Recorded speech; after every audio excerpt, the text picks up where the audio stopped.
Hello there, I'm Ryan Chan, the CEO and founder of UpKeep, here to give you a sneak peek into the world of reliability engineering. In this video, we're going to explore what a reliability engineer earns per hour, the factors that influence this wage, and how you can increase your earning potential in this field. We'll dive deep into the role of a reliability engineer, from duties to certifications.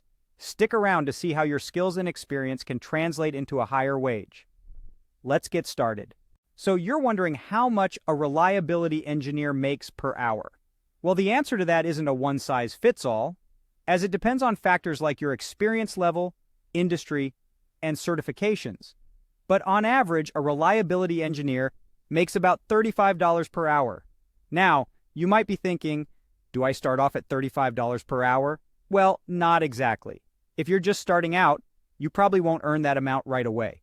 Experience plays a huge role in this, with entry-level positions starting out at about $20. But don't worry, as you gain experience and become a late career veteran, you could earn as much as $55 per hour.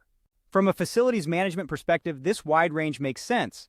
Your hourly wage represents an investment by the company. Companies are typically more willing to invest in a proven veteran than an untested novice, and they want this investment to pay off. So how does it pay off? Well, it usually does as you fulfill your duties, which can include creating and implementing equipment reliability plans, improving the safety and cost efficiency of assets, tracking metrics related to maintenance and quality, and collaborating with maintenance teams to ensure all manufacturing processes are top quality. The end result of fulfilling these tasks is improved system reliability, which then yields a return for the company. Now, let's talk about how you can skill up to earn a higher wage. As a reliability engineer, working with maintenance supervisors to plan maintenance tasks and implement new strategies can help yield a return on the company's investment in your hourly wages, as work orders decrease and maintenance costs go down. But remember, you don't always have to take the lowest offer available when starting out. Specialized training and certifications can help you prove that you're worth the company's investment. For instance, you might consider taking the CMRP exam from the SMRP. Adding that certification to your resume lets employers know that you possess the skills needed to improve the quality of their systems. This certification can also benefit more established engineers. Another way companies might evaluate the hourly worth of a reliability engineer is through CMMS software. This software system that tracks maintenance and reliability data offers two benefits.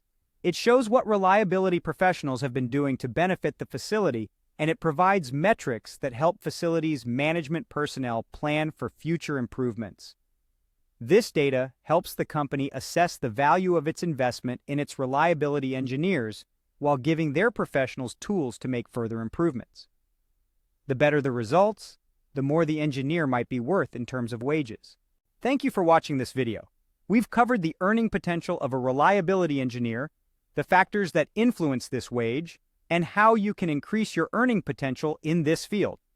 If you found this video helpful, don't forget to subscribe to our channel for more insights. For more resources and tools to help your maintenance and reliability teams be more successful, visit our website at upkeep.com. We look forward to seeing you in our next video.